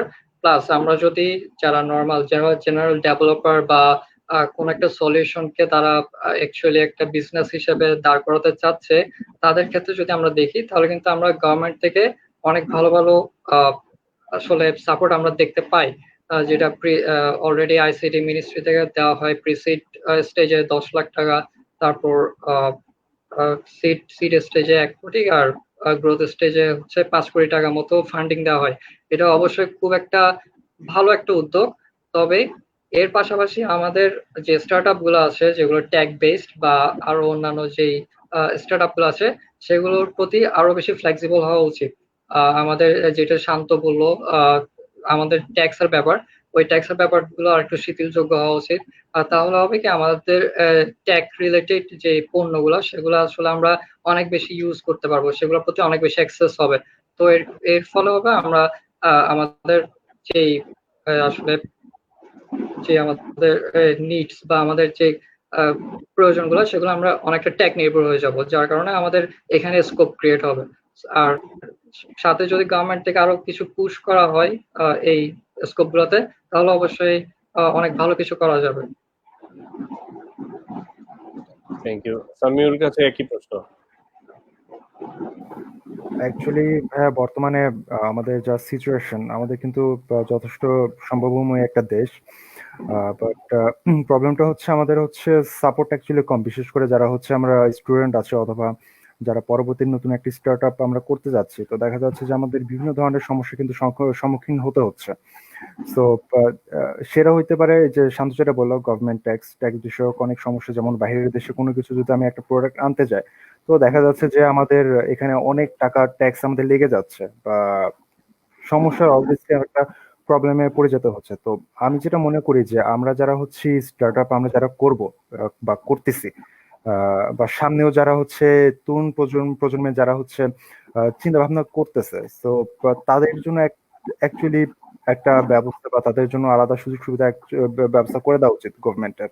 তাহলে আই হোপ যে আমরা সহজ, তারপর হচ্ছে পাঠানোর মতো যে লিজেন্ডারি যে অ্যাপগুলো এখন বাংলাদেশে চলতেছে, আমরা এরকম আরো অনেক অনেক অ্যাপ আমরা দেশে ইনশাল্লাহ প্রডিউস আমরা করতে পারবো। আর তাছাড়া আরেকটা জিনিস আমরা কিন্তু দেখতে পারতেছি যে আমাদের গেম বর্তমানে যে জিনিসটা এখন আরেকটা হট টপিক, সেটা হচ্ছে গেম ডেভেলপমেন্ট। আমরা কিন্তু দেখতে পারতেছি যে আমাদের গেম ডেভেলপমেন্টটা কিন্তু খুবই আগায় যাচ্ছে ডে বাই ডে। সো এরকম হইতে পারে, ইনশাল্লাহ আশা করতেছি যে এরকম হইতে পারে যে আমাদের দেশে পাবজির মতো আরো বড় বড় গেম বা এরকম টাইপের আরো সুন্দর সুন্দর আইডিয়া আমাদের আসবে, অবভিয়াসলি আসতে পারে, যেখানে দেখা যাচ্ছে যে উবারের মতো একটা মাল্টি ন্যাশনাল রাইড শেয়ারিং একটা কোম্পানি, যেটা হচ্ছে শুধু রাইড শেয়ারই করে না, তারা কিন্তু ফুডও প্রোভাইড একটা পার্ট কিন্তু বাংলাদেশে চালু করেছিল। But and of the day যেটা আমরা কিন্তু দেখতে পারলাম, যদিও সেটা হচ্ছে বিষয়টা ক্লিয়ার করে নাই তারা কিন্তু এই ব্যবসাটা বাংলাদেশ থেকে ছেড়ে যাচ্ছে। But on the other hand কিন্তু সহজের দিকে আমরা যদি তাকায় পাঠাও, এরা কিন্তু ঠিক আমাদের যে দেশ অ্যাপগুলা এরা কিন্তু ঠিকই আগে যেতে পারতেছে, এরা কিন্তু এখনো কন্টিনিউ তাদের সেবাটা কন্টিনিউ করে যাচ্ছে। তো দেখাই যাচ্ছে যে আমাদের পাওয়ারটা কিন্তু আমরা দেখতে পারতেছি যে আমরা ইনশাল্লাহ আমরা কিন্তু অনেক ভালো করতে পারি ইন ফিউচার। সো অ্যাকচুয়ালি আমাদের যে জিনিসটা করতে হবে যে গভর্নমেন্টের উচিত এই যে স্টার্ট আপ গুলার দিকে একটু ফোকাস করা, কারণ এরকম সামনে আরো অ্যাপ আরো আসবে, 5 বছর পর আরো এরকম আসবে। সো এই জিনিসগুলো অ্যাকচুয়ালি শান্ত ভাই যেটা বললো, তানজিম ভাই যেটা বললো, মানে এই বিষয়গুলো অ্যাকচুয়ালি সরকারের দেখা উচিত, ফোকাস করা উচিত। ধন্যবাদ। আমি এখানে এখানে আমি একটু অ্যাড করতে চাই। সেটা হচ্ছে যে বাংলাদেশে অনেক স্টুডেন্ট বা অনেকেরই একটা স্বপ্ন থাকে যে আমরা বাংলাদেশে গেম ডেভেলপমেন্টে কাজ করবো, গেম বানাবো, নিজের একটা গেম থাকবে। তো ওই ব্যাপারটা দিক দিয়ে যদি আমরা চিন্তা করি বা নর্মালি যদি আমরা পড়াশোনার দিক দিয়ে চিন্তা করি, বাংলাদেশে কিন্তু স্পেসিফিক ভাবে গেম ডেভেলপমেন্ট শেখানোর কোনো অপশন নাই বা একটা প্ল্যাটফর্ম নাই বা একটা কি বলা যায় যে একটা অর্গানাইজেশন নাই বা এরকম কিছু নাই যারা হচ্ছে গেম ডেভেলপমেন্ট, যার মাধ্যমে স্টুডেন্টরা গেম ডেভেলপমেন্ট নিয়ে কাজ করতে পারবে বা তারা প্রজেক্ট নিয়ে কাজ করতে পারবে, তারা শিখতে পারবে। তো গভর্নমেন্ট যদি এই দিকটা একটু ফোকাস করে তাহলে মনে হয় একটু বেটার হবে। বাংলাদেশে অনেক ভালো ভালো গেম ডেভেলপার আছে যাদের মাথায় অনেক ধরনের গেমের চিন্তাও আছে, কিন্তু তারা কিন্তু কিভাবে ইমপ্লিমেন্ট করবে বা কিভাবে ওইটা কোন প্রসেস আগাবে সেটা কিন্তু তারা জানে না, এক্স্যাক্টলি ওটা পারেও না। এক্স্যাক্টলি। তো এই পয়েন্টটা যেটা বলা যে অফকোর্স গেম তো ইন্টারন্যাশনাল স্ট্যান্ডার্ডে ডেভেলপ করতেই হবে, but on the other hand cultural diversity বা কাস্টমাইজেশন কিন্তু একটা বড় ব্যাপার। সো অফকোর্স পাবজি তো which is a global game, এখানে সবাই খেলছে, বাট আমরা এজ এ কান্ট্রি কিন্তু আমাদের একটা নিজস্ব কালচার আছে, নিজস্ব ভাষা আছে এবং নিজস্ব একটা নিড আছে। যেই নিডটা বা যেই ভাষাটা বা যে কালচারটা অফকোর্স আমি পার্শ্ববর্তী দেশ ভারতে যদি বলি বা অন্যান্য দেশ থেকে আলাদা, কিছুটা হলেও আলাদা, ইভেন পশ্চিমবঙ্গ থেকেও আমাদের সংস্কৃতি কিন্তু আলাদা। সো এই সমস্ত ব্যাপারগুলোকে, কন্টেন্ট গুলোকে যদি ব্লেন্ড করে আমি কোনো প্রোডাক্ট বা কোনো ইভেন গেমও ডিজাইন করি, ডেভেলপ করি, আমার মনে আছে যে আমরা যখন আর্লি স্টেজ ছিল ওয়াপ থেকে আমরা গেম ডাউনলোড করতাম, তখন ডিফারেন্ট সব গেম ছিল। তখন রিক্সার বিভিন্ন রেসের গেম পাওয়া যেত। তারপরে একটা গেম বের করেছিল হাতি ঝিলের উপরে একটা হবে নিড ফর স্পিড স্টাইলে। সো এরকম কাস্টমাইজেশন নিয়ে যদি কেউ কিছু করতে যায় বা ইভেন আমরা ট্রেন্ডিং কিছু টপিকের ভিডিও দেখছিলাম, লাইক লেটস সে হিরো আলমের উপর একটা গেম, এবং এটা প্রচুর ডাউনলোড হয়েছে, এটা অল্প সময়ে দেখা যাচ্ছে যে মিলিয়নস অফ ডাউনলোড হয়েছে। সো মানুষের কিন্তু এই নিড আছে যে আসলে আমি ক্যাটাগরাইজ বা আমার কাস্টমাইজ আমার কালচারের সাথে বা আমার মানসিকতার সাথে ম্যাচ করে এমন জিনিসপত্রগুলো আসলে এই করবো। এই এই জায়গাতে আসলে মানুষ কেন ভাবছে না, এই জায়গায় কেউ কোনো কমেন্ট করতে চায় কিনা, এই ভাবনাটাই কেন আটকে যায়? আমি কেন অলওয়েজ এই হলিউড নিয়ে বা আমি কেন আমেরিকান গেম নিয়ে চিন্তা করি, আমি কেন বাংলাদেশের কালচারের সাথে অ্যাডাপ্টেবিলিটি রেখে কিছু বানাতে চাই না, চিন্তা করি না? এইখানে যদি ভাইয়া বলি তাহলে হচ্ছে এই জায়গাটা হচ্ছে বাংলাদেশে কিন্তু এখনো ওই লেভেলের ওই রকম গেম কিন্তু এখন আসে নাই। যেমন পাবজি বলি বা আমরা অন্য আদার্স যে ভালো ভালো গেম গুলো বলি, ওই লেভেলের যদি বলি বা ওই গ্রাফিক্যাল টাইপের যদি গেম গুলো বলি, ওইরকম কিন্তু বাংলাদেশের গেম গুলো না। বাট বাংলাদেশে যেই সব গেম গুলো এখন আসতেছে বা নর্মালি বর্তমানে যেগুলো কাজ করতেছে বা আসতেছে আগাচ্ছে, সেই গেম গুলো কিন্তু মোটামুটি খারাপ না, ওগুলো কিন্তু মানুষ খেলতেছে। বাট আমরা দেখা যাচ্ছে কি আমাদের প্রমোশন করার একটা অপশন ওইরকম ভাবে নাই যে আমরা একটা গেম বানাই, সেই গেমটা আমরা যে সবার কাছে পৌঁছায় দিতে পারবো বা প্রমোট করতে পারবো, ওই অপশনটাও সবাই পারে না বা ওই অপশনটা সবার কাছে থাকে না। যার কারণে দেখা গেছে ওই লেভেলে বা ওই পর্যায়ে যায় না। দেখা গেছে আমি যদি একটা গেম বানাই, সেই গেমটা যদি ভালো হয় তাহলে দেখা গেছে আমার ঢাকা কেন্দ্রিক হয়ে গেল, ঢাকার মানুষ সেটা দেখতে পাচ্ছে। কিন্তু আমি যদি গ্রাম সেক্টর বলি বা দূর দূরান্তের কথা বলি, সেখানে কিন্তু গেমটা পৌঁছাইতেছে, কারণ কি আমি ওইখানে মার্কেটিংটা করতে পারতেছি বা প্রমোশনটা করতে পারতেছি। তো এখানে অনেকগুলো পয়েন্ট আছে আর কি, যে ওগুলো যদি আমরা ইমপ্রুভমেন্ট তাহলে হয়। তানজিম বা আরিফের কাছে প্রশ্ন, যে যেহেতু কালচারাল ডাইভার্সিটি বলা ছিল, আমি অ্যাজ এ হোল বাংলাদেশ যদি বলি, অফকোর্স ঢাকার বিভিন্ন ব্যাপার স্যাপার গুলো, ট্রেন্ডিং জিনিসপত্রগুলো আগে আসে, but still Chattogram has their own culture, তার ইভেন ভাষাটাও কিন্তু আলাদা। চট্টগ্রামের মানুষজনকে বা তাদের নিডকে সার্ভ করে অলরেডি আমরা বেশ কিছু ইনিশিয়েটিভ দেখেছি, যেমন কমিউনিটি বা আইপি বেস টেলিভিশন চালু হয়েছে, like C plus TV, Chattogram live, শুধুমাত্র ডেডিকেটেডলি চট্টগ্রামের নিউজ দিচ্ছে বা ইভেন চট্টগ্রামের ভাষায়। এই জায়গাতে এই কমিউনিটিকে টার্গেট করে, যেহেতু এদের একটা রিচ কালচার আছে, এরা খাওয়া দাওয়া থেকে শুরু করে বা বিভিন্ন রকমের বড় বড় প্রোগ্রাম, এই ব্যাপারগুলো কিন্তু এরা অলওয়েজ ডিফারেন্ট থাকে বা এদের কমিউনিটিটা অত ভালো, একটা বন্ডিংটা বেটার। সো এই জায়গাতে আসলে কমেন্টটা বা অপিনিয়নটা কি?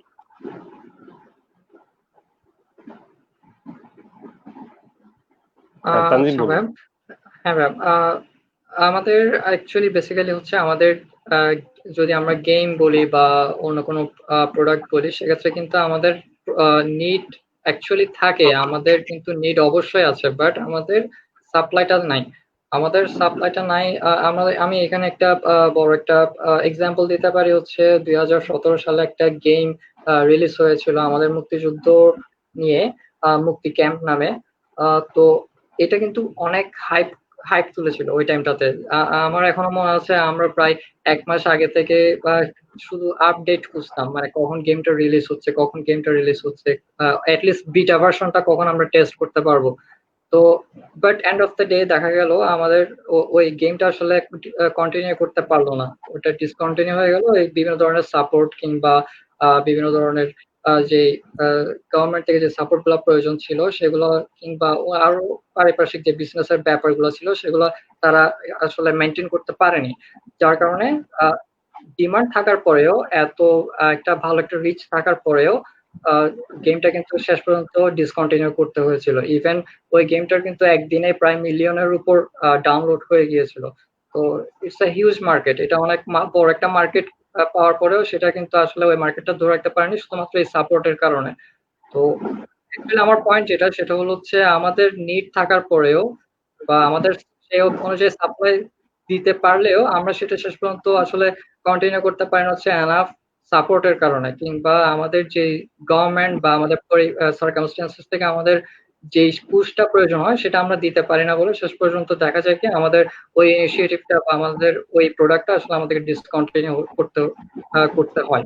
এটা আসলে এটার দিকে অ্যাকচুয়ালি আমাদের ফোকাস করা উচিত। সেটা এই সংশ্লিষ্ট বিভিন্ন ধরনের অ্যাডমিনিস্ট্রেশন কিংবা গভর্নমেন্টের ফোকাস করে অ্যাটলিস্ট আমাদের উচিত যে এই ধরনের কিছু কালচার বা এই ধরনের কালচার বেসড প্রোগ্রাম গুলো যাতে টিকিয়ে রাখা যায়। থ্যাংক ইউ, খুবই ইন্টারেক্টিভ ডিসকাশন ছিল। আমরা মোটামুটি আমাদের আজকের ওয়েবিনারের শেষ দিকে এসেছি। প্রত্যেকের কাছে একটা শেষ প্রশ্ন, বিডিএফস এ যারা নতুন আসছে, হ্যাঁ, বিডিএফস এ যারা নতুন কাজ করার কথা ভাবছে, অলরেডি অনবোর্ড হয়েছে বা হচ্ছে, তো তাদের প্রতি আমার সাজেশনটা কি? এবং আমি যদি কোনো এন্ড রিমার্কস দিতে চাই আমার বক্তব্য শেষে, আমি একে একে একবারে শান্ত থেকে শান্ত, সামিউর, আরিফ এবং তানজিমের কাছে প্রশ্ন।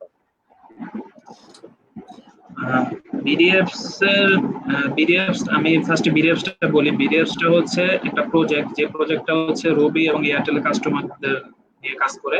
আমরা হচ্ছে রবি বা এয়ারটেল কাস্টমারদেরকে ডিজিটাল সার্ভিস অ্যাপ আমরা বানিয়ে থাকি এবং ওনাদেরকে ওইটা প্রোভাইড করে থাকি। তো এবং এছাড়াও আমরা অ্যান্ড্রয়েড অ্যাপ নিয়ে বহুত বড় অনেক কাজ করতেছি, এবং বিডিএফস হচ্ছে কিন্তু বাংলাদেশের সবচেয়ে বড় একটা প্লে স্টোর, অ্যাপ স্টোর আমরা যেটাকে বলি। সেখানে অনেক অ্যাপ আছে, আমরা এটা হয়তো বা সবাই ওরকম ভাবে জানি না, বাট এটা কিন্তু বাংলাদেশের সবচেয়ে বড় একটা অ্যাপ স্টোর। আর বিডিএফস এর কাজের ব্যাপারে যদি বলি, এটা কিন্তু স্টুডেন্টদের জন্য খুব বড় একটা ব্যাপার হচ্ছে যে আমরা স্টুডেন্ট অবস্থাতেই আমরা কর্পোরেট লেভেলে একটা স্বাদ পাচ্ছি, প্লাস হচ্ছে অনেক কিছু শিখতে পারতেছি, এন্ড হচ্ছে আর্নিং একটা সোর্স পাচ্ছি। ঠিক আছে, এটা হচ্ছে সবচেয়ে বড় একটা ইম্পর্টেন্ট জিনিস, যে আর্নিং করাটা। কারণ আমরা যদি স্টুডেন্ট অবস্থায় নিজেদেরকে নিজেরা স্বাবলম্বী হিসেবে গড়ে তুলতে পারি, আমরা কিন্তু আমাদের পড়াশোনাটা নিজেদের খরচে নিজেরা চালাতে পারি, যেটা আমি করতেছি বা আদার্স আমি আশা করি সবাই ওইটাই করতেছে, যে নিজের টাকায় নিজে পড়াশোনা করতেছে। এটা কিন্তু একটা বড় অ্যাচিভমেন্ট নিজের কাছে, যে আমি এই অবস্থায় এসে নিজের পড়াশোনাটা নিজের টাকা দিয়ে করতেছি। আর সবকিছুর একটা সবকিছুর পিছনে লেগে থাকা উচিত, আমার মতে একটা ধৈর্য থাকা উচিত। আমি যখন বিডিএফ এ কাজ করি, আমার 3 মাসের ইনকাম ছিল খুব কম, 800 সামথিং এরকম ছিল, বাট আমি কিন্তু হাল ছেড়ে দিইনি, আমি কিন্তু ওটা কন্টিনিউ করে গেছি। তো করতে করতেই কিন্তু আমার অবস্থাটা এখন বেটারমেন্টের দিকে আসছে। তো আশা করবো এবং নতুনদেরকে আমি বলবো যে সবাই যাতে একটু ধৈর্য রাখে, ধৈর্য সহকারে যেতে এখানে কাজ করে। আমি যদি ধৈর্য সহকারে লেগে থাকতে পারি কোনো একটা কিছুর পিছনে, আমি কিন্তু সেখান থেকে অনেক কিছু শিখতে পারবো এবং অনেক কিছু গেইন করতে পারবো। Thank you. থ্যাংক ইউ, খুবই ইন্সপায়ারিং ছিল Shanto, thank you so much. Samiur. সেটা হচ্ছে নাবিল ভাই, you are always welcome to BDFs. যে কোনো সময় যদি আপনি কাজ করতে চান, যে কেউ যদি কাজ করতে চায় BDFs, so he is always welcome, he or she. তো বিষয়টা হচ্ছে যে শান্ত যেটা বললো, এটা অবভিয়াসলি খুব ধৈর্য থাকাটা দরকার। ধৈর্য ছাড়া অ্যাকচুয়ালি কোনো কাজই আগানো পসিবল না। আর তাছাড়া যদি আমি যে আপনার বিডিএফস এ কাজ করার জন্য যে আমাকে সিএস নিয়ে পড়তে হবে এরকম বিষয়টা না। এখানে হচ্ছে নন ডেভেলপার বা ডেভেলপার সবাই কাজ করতে পারবে। সো যারা হচ্ছে নন ডেভেলপার তাদের জন্য অবভিয়াসলি লাইট অ্যাপটা সবসময় আছে। অ্যান্ড যারা হচ্ছে ডেভেলপার, যারা কোডিং নিয়ে আগ্রহ আছে, তারা হচ্ছে অ্যান্ড্রয়েড অথবা প্রো অ্যাপ নিয়েও কাজ করতে পারবে। ইভেন প্রো অ্যাপ নিয়ে অনেক ই কমার্শিয়াল বড় বড় অ্যাপও বা ক্রিয়েট করা পসিবল অ্যাকচুয়ালি। যদি আমি এনি টাইম যদি কোনো সাপোর্ট লাগে বিড অ্যাপসে জয়েনের জন্য, অবভিয়াসলি আমি হেল্প করব। Contact with me. Thank you. Arif, আচ্ছা, আমি বিডিএফস এর নতুনদের উদ্দেশ্যে এটা বলতে চাই, বিডিএফস আসলে এত কঠিন কিছু না। যদি আপনার কাছে কঠিন কিছু মনে হয়, অফকোর্স আপনারা লেগে থাকবেন। তো আমি আমার কথা যদি বলি, আমি ফার্স্টের দিকে আমার কাছে অনেক কঠিন মনে হয়েছিল। তো আমি লেগেছিলাম, আলহামদুলিল্লাহ আমি আজকে সাকসেস আমি বলবো। সো আপনারাও লেগে থাকেন। আর যদি কখনো কিছু না বুঝেন, আমার জায়গা থেকে যদি আমি কাউকে সাপোর্ট দিতে পারি, অফকোর্স আপনারা আমাকে নক দিতে পারেন। So, thank you Arif. তানজিমকে দিয়ে আমরা আজকের ওয়েবিনারটা শেষ করব। তানজিম। হ্যাঁ ম্যাম, আমি বিডিএফস এর নতুনদের জন্য যদি কোনো মেসেজ দিতে চাই, আমি ফার্স্টে বলবো হচ্ছে বিডিএফস খুবই এক্সাইটিং একটা প্ল্যাটফর্ম। খুবই এক্সাইটিং হচ্ছে কারণ এখানে খুব কম সময় দিয়ে আসলে আমরা আমাদের নিজেদেরকে প্রুভ করতে পারি বিডিএফস এ।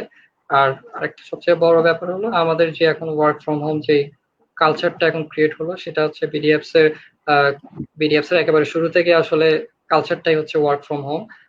সো এই মুহূর্তে আসলে বিডিএফ সবচেয়ে স্ট্যান্ডার্ড একটা প্ল্যাটফর্ম আমি বলতে পারি। আর স্টুডেন্টদের জন্য বিডিএফ অনেক উপকারী একটা প্ল্যাটফর্ম আমি বলবো, কারণ এক্সট্রা কারিকুলার অ্যাক্টিভিটিসে বিডিএফ আপনাকে কর্পোরেট যে ভাইবটা সেটা দিবে, প্লাস আপনার যে ভলান্টিয়ারিং কাজের এক্সপিরিয়েন্স প্রয়োজন সেটাও দিবে। আর অবশ্যই ফিনান্সিয়াল যে সাপোর্টটা প্রয়োজন সেটা তো আছেই। আর বিডিএফস নিয়ে যে কোনো ধরনের হেল্প লাগলে অবশ্যই আমি আছি, আমরা সবাই আছি। যে কোনো প্রয়োজনে আমাদেরকে নক দিলে অবশ্যই আমরা যতটুকু পারি হেল্প করেই যাব। ধন্যবাদ। Thank you so much. আশা করি যারা নতুন আছে, অফকোর্স এই মেসেজগুলো প্রত্যেকের জন্য মোটিভেটিং হবে বা ইনফরমেশন হবে। এবং অ্যাপার্ট ফ্রম বিডিএফস অ্যাডমিনস, আমরা যেটা দেখেছি আমাদের বিডিএফস এর একটা গ্রুপ আছে, বিডিএফস ডেভেলপার্স। সেখানে ইন্টারেস্টিং ফ্যাক্ট হচ্ছে আমাদের বিভিন্ন কোয়েরিজ যেগুলো আসে ডেভেলপারদের কাছ থেকে, নতুন বা পুরনো ডেভেলপার, একটা কোয়েরি করার পরে পিডিএফস এর অ্যাডমিন যখন রিপ্লাই দিবে, ইভেন তার আগে অন্য কোনো ডেভেলপার সেই সেম প্রবলেম ফেস করেছে বা তার সাবজেক্ট ম্যাটারের নলেজটা আছে, সে সেটাকে ইনস্ট্যান্ট শেয়ার করে, উইচ উই রিয়েলি অ্যাপ্রিশিয়েট। এটা আসলে একটা প্রুফ করে যে এটা আমরা আসলে ফ্রেন্ডলি একটা এনভায়রনমেন্টে বা আমরা একটা সহাবস্থানের সাথে যাতে আমরা কন্টিনিউ করতে পারি, সেটার একটা বড় প্রুফ আর কি। সবাইকে খুবই ধন্যবাদ আমাদেরকে সময় দেওয়ার জন্য। আশা করছি আমাদের পরবর্তী এপিসোডে আরো কিছু সাকসেসফুল ডেভেলপার বা আইসিটি ইন্ডাস্ট্রির নতুন কিছু টপিক নিয়ে আমরা আবারও হাজির হব। আর সবাইকে সাবধানে স্বাস্থ্যবিধি মেনে আসলে চলাচল করার এবং সুস্থ থাকার জন্য অনুরোধ থাকছে। সবাই ভালো থাকবেন। আজকের জন্য শুভরাত্রি। Thank you so much. ধন্যবাদ।